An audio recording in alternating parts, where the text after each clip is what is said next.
The kick's power comes from the torque generated by the rotation of the hips. It's the same principle that cracks a whip. Turning the hips just a few degrees forces the foot to travel a much greater distance and creates a lot of speed as it does. The longer the leg and quicker the rotation, the faster the kick. And unlike karate, Muay Thai fighters are also taught to strike with the hard bone of the shin. A Muay Thai kick can generate roughly the same force as a baseball bat, enough to crack a rib. It works like a point of a knife. All the force is magnified by being concentrated in a small, hard area. Even if the elbow doesn't deliver a knockout, it will almost always leave a nasty cut, and often getting in close neutralizes the opponent's weapon advantage. Then, in the clinch, we bring the power of the knee to bear. Unlike the kick, which relies on rotation to create power, the knee gets its power from leverage.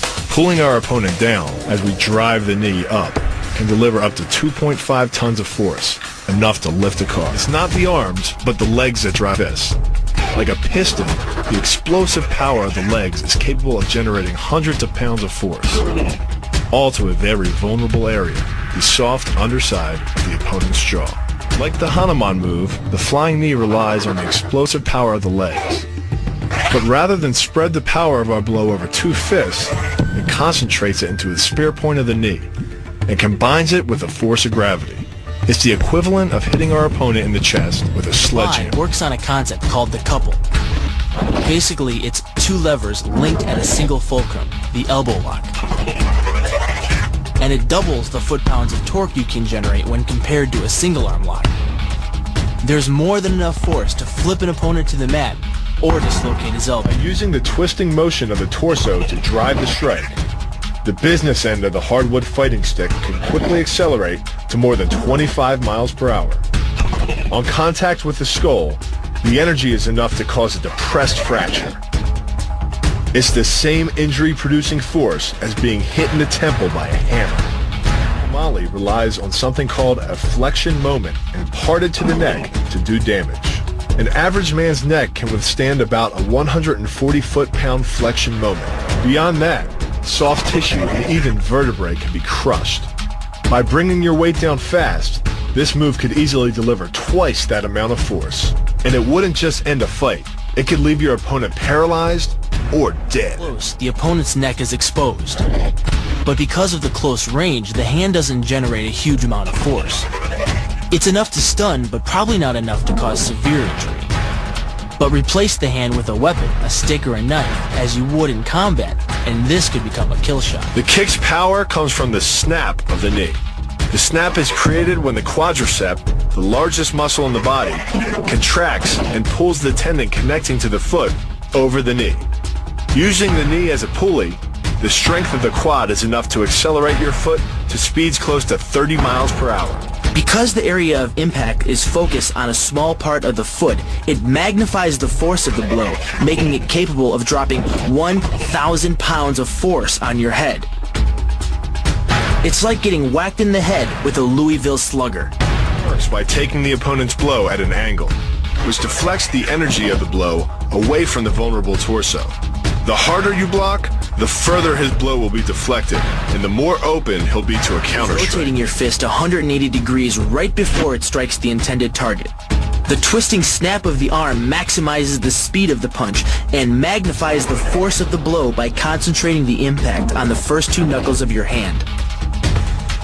Done correctly, it can deliver as much energy as a bowling ball dropped from the top of a house, more than enough to cause soft tissue damage or break a rib. Because it swings through such a wide arc, the wrist is moving at speeds of up to 43 miles per hour.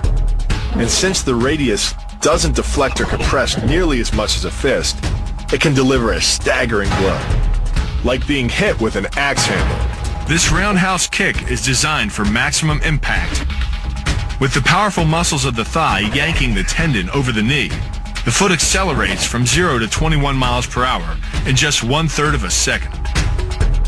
Combine that with the reinforced shoe, and this kick can drive the nose bone back up into the brain. It's aimed at the largest gland in the human body, the liver. A direct hit won't just bring an opponent down. It can rupture the gland, causing severe internal bleeding. But the liver is well protected by the rib cage, so the kick must be accurate to within half an inch. In this move, the forward propulsion of the hips, combined with the piston motion of the lower leg, can send well over 700 pounds of force directly through the rigid bone of the heel. This impact won't just knock an opponent down. The force is enough to permanently damage his kneecap, leading with the near arm. The first jab travels the shortest distance to the opponent, so what it lacks in force, it makes up for in speed. The second punch, utilizing both the twist of the shoulders and the forward momentum of the kick, can carry over 4 times as much impact. And just a few hundred pounds of force to the temple is enough to cause a knockout. This move uses the same principle as a throw in judo, off-balancing your opponent and then using his momentum to send him down. But it's much more aggressive. The sweep here is actually a strike to one of the most sensitive areas of the body, the Achilles tendon. The Achilles tendon. The throw works just like a crowbar, where your leg is the lever and your hip is the fulcrum. The trick is positioning your body in just the right place. If you're just an inch off the placement of your thigh and hip, the amount of energy needed to throw an opponent can more than double. But performed correctly, Uchimata requires almost no energy, yet it can deliver up to 5,000 pounds of force. If it weren't for the mat, a throw like Uchimata would be enough to cause serious injury or even paralysis. You use the strength of your legs to maintain your dominant position while you secure the choke. Just a few pounds of pressure on the collar of his gi is enough to reduce the blood flow to the brain to a trickle and end the match. Hold this move for 10 seconds and the fighter will black out. Hold it just a bit longer and he's dead. By bending the elbow across the fulcrum of your hips, you're subjecting the weak joint to the leverage of 2 strong forces. The pull of your thighs on his shoulder and your hands on his wrists. As little as 1,000 pounds of force can be enough to destroy the elbow. The leverage of the armbar can supply much more than that. The sacrifice throw is a simple lesson in conservation of energy. The stronger the opponent attacks, the further he gets thrown. It works like a catapult, where your opponent's momentum supplies the counterweight. The faster he's going, the further he's going to fly. And the harder he's going to land. That land with the side, ball, or top of the foot. The gastrizin uses the heel to deliver the blow. This alignment of the heel, ankle, lower leg complex channels some 2,000 pounds of force into the opponent. More than enough to break a baseball bat. The higher you can lift your opponent in this move, the faster he'll hit the ground. It's not just your force working against him. His acceleration due to gravity can mean his head hits the ground with a 3,500 pound impact. On a hard surface like concrete, this is more than enough to cause a serious brain injury. First, the opponent's arm works as a lever to optimize your control.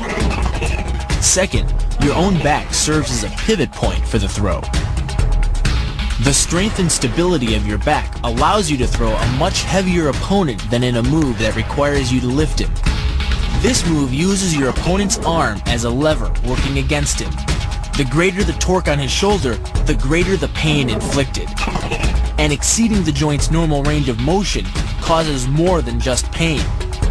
The soft tissue, muscles, and the bone can all be seriously damaged by this pressure. The goal of this lock is to stretch the tendons at the top of the foot to the breaking point. The strongest tendons have a tensile force threshold of just over 400 pounds. Applying any more pressure than that can tear the tendons from their base or snap them in two.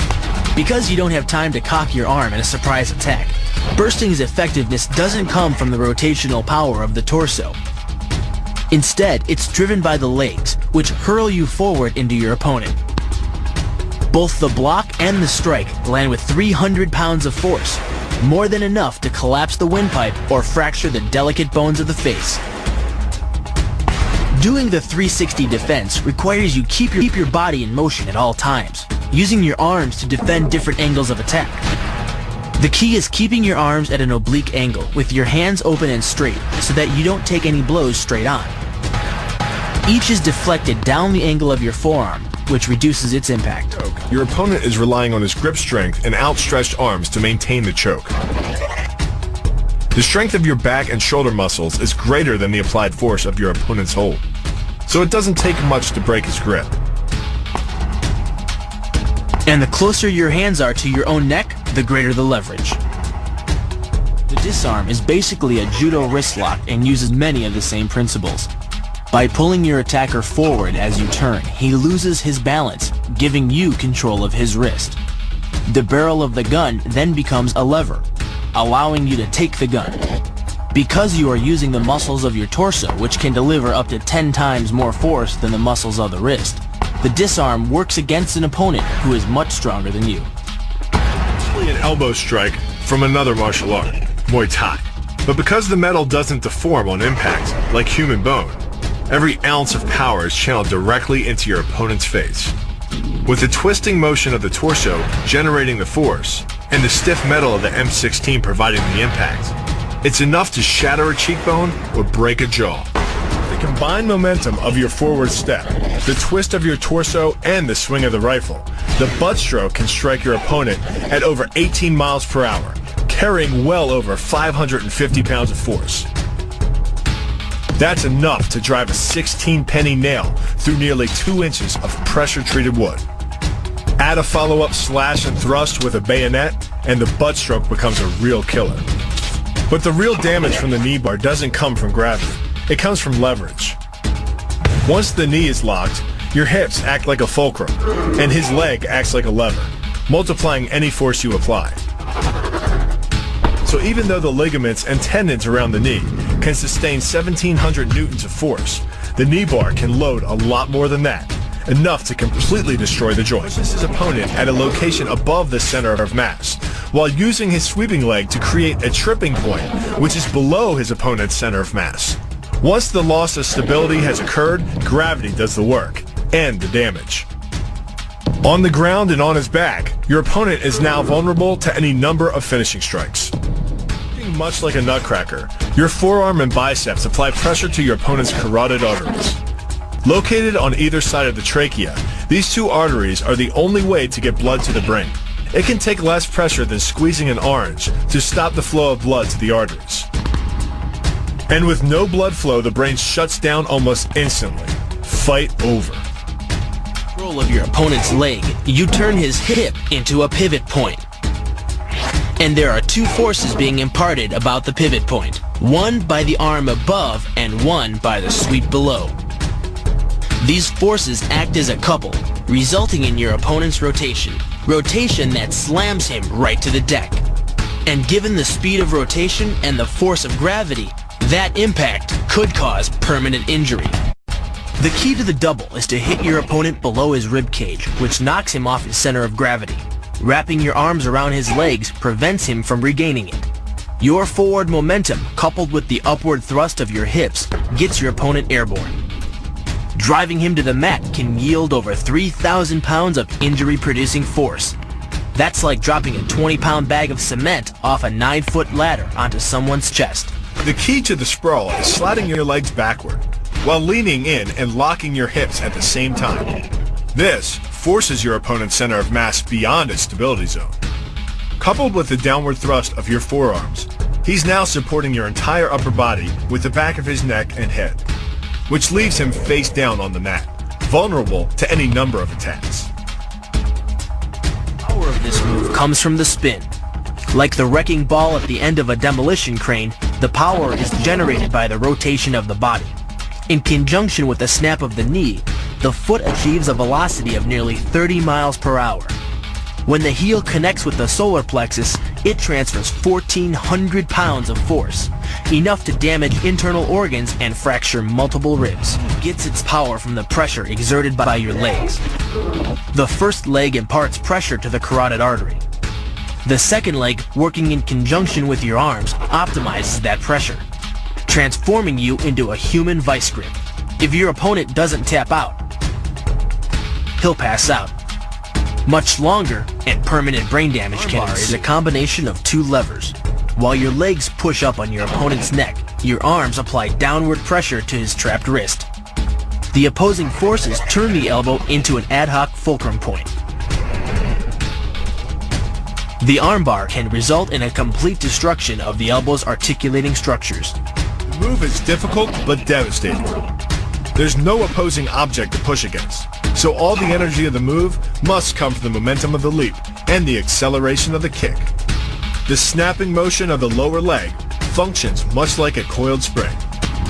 When unleashed, the kick reaches impact speeds of 20 miles per hour and delivers up to 400 pounds of force to the opponent's chest. The key to this synergy of speed and power is punch technique, punch location, and punch frequency. With your elbows tucked in behind your fist, the energy of each punch is maximized. And because the punch is delivered to your opponent's core along a center line, the more directly that force is transmitted to his body. The effect is similar to that of continually slamming a battering ram against a door. No matter how strong, it can only sustain so many blows before it collapses. This kick is all about speed. The further the foot travels, the greater its acceleration, and the more dangerous a weapon it becomes. Powered by the muscles of the hip flexor and the quadriceps, by the time your foot reaches your opponent's throat, it's traveling nearly 40 miles per hour. That type of speed yields over 1,000 pounds of force, enough to puncture the Adam's apple and crush your windpipe. The power of the takedown is derived from the simple mechanical advantage you hold over your opponent. By wrapping up his striking leg at the upper thigh, you've placed your opponent in what's called conditional stability. If he remains stationary, he could technically maintain his balance indefinitely. But by driving him backward and initiating a sweep of his other leg, you've added two destabilizing factors, and the loose center of gravity simply cannot hold. By grabbing the wrist, you provide hundreds of pounds of additional leverage. This reduces your opponent's ground weight by half and allows you to more easily knock your opponent off balance. The rotation of the hips then amplifies the power of the leg sweep. Coupled with the wrist grip, you are in complete control of your opponent's body. Leaning back slightly and driving the knee up utilizes the full power of the thigh, and the foot accelerates up to 16 miles an hour in just 1/4 of a second. That's twice the acceleration speed of a Porsche. Coupled with the rotation of the hips, the kick can impart 450 pounds of force upon impact with the ribs.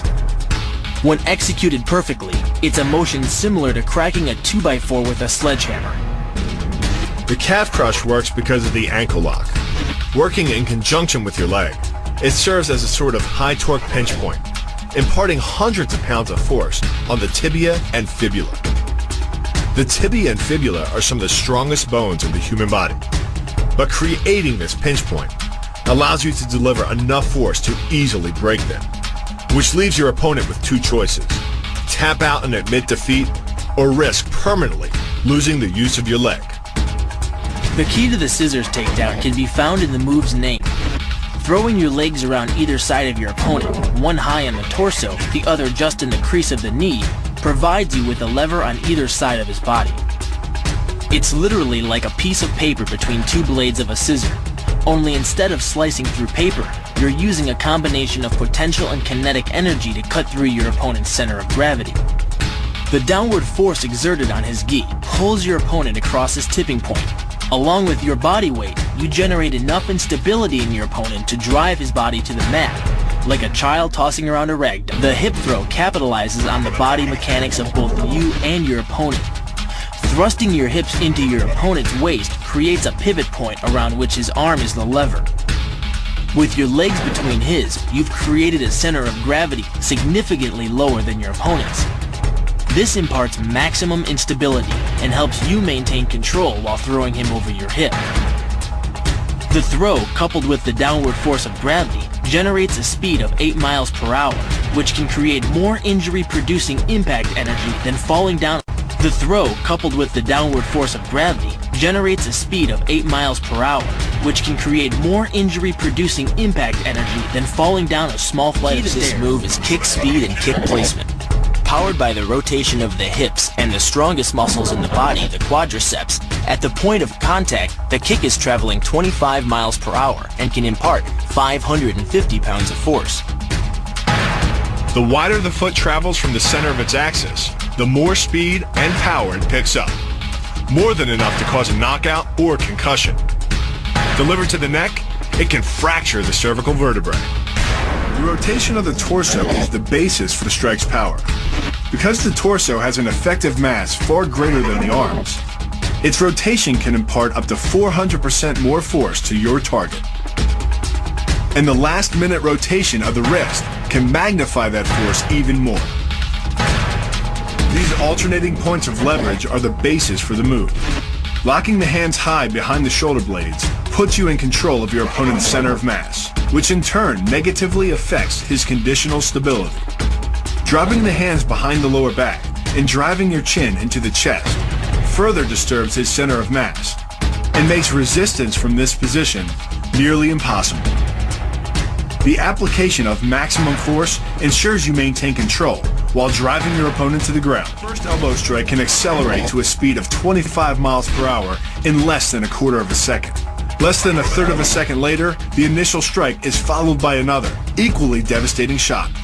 By employing the bony tip of the elbow, these strikes deliver a double dose of injury-producing energy and can result in a broken nose, facial fractures, or a wicked cut. Your body into the air, you effectively become a human missile, hurling your entire body mass into your opponent's gut.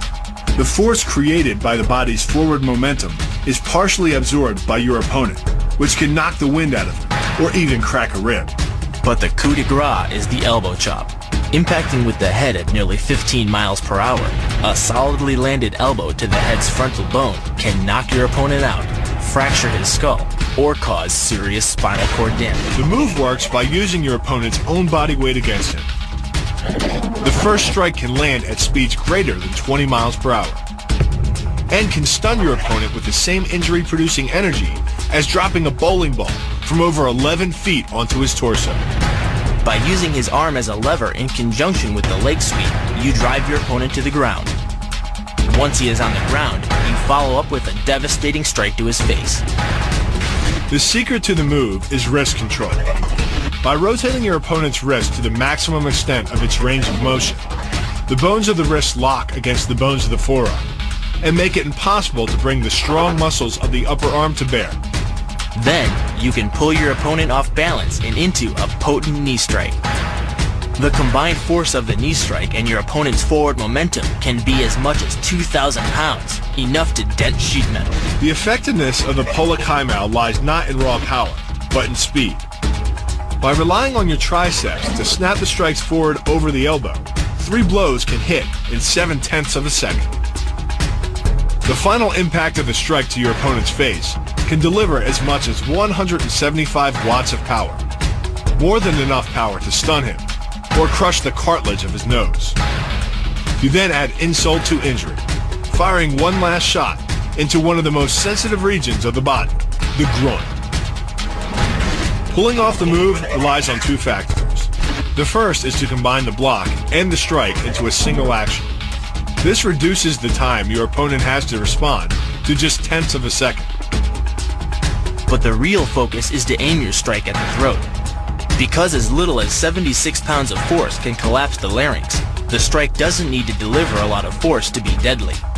One blow like this, and the fight is over. The hyperextension of the elbow, created by pulling back on the locked arm, virtually ensures that he will be taken down. The knee strike to the wrist dislodges the knife and further loads the elbow and shoulder. The technique can easily result in damage to the elbow joint, the tendons of the rotator cuff, or even a broken arm. The key to this move is turning your opponent's lower arm into a lever. By grabbing his arm during the initial attack, you set up the lever such that direct loading to his elbow joint is achieved.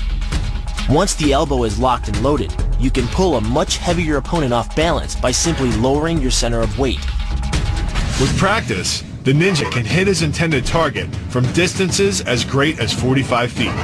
At impact, that's more powerful than a Major League Baseball This move is more about timing and precision than power. Instead of hacking through the limb, the first strike imparts an injury just a few inches below the elbow. The sword's razor-sharp blade easily slices through the soft tissue of the attacker's arm. This opens up his defense and provides the ninja a clean opportunity to deliver the kill stroke, a powerful shot to the top of his head. The tornado kick is a study in controlled chaos. A quick spin confuses your opponent.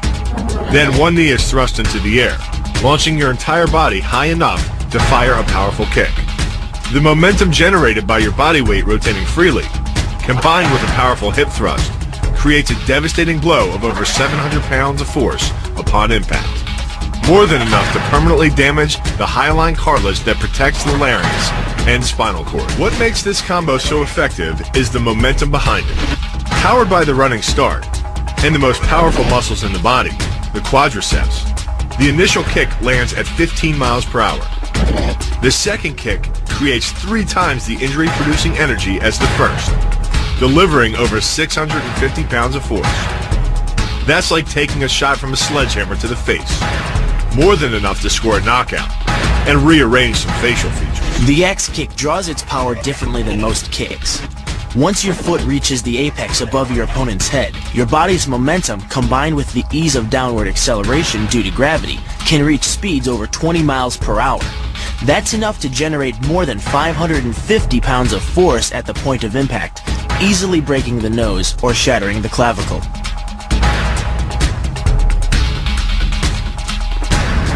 The power of this move comes from the spin. The rotation of the torso, combined with the foot at the extremity of that rotation, generates speeds of over 20 miles per hour. By the time the heel connects with the solar plexus, it is traveling 60 miles per hour and transfers over 450 pounds of force, enough to break ribs and even damage internal organs.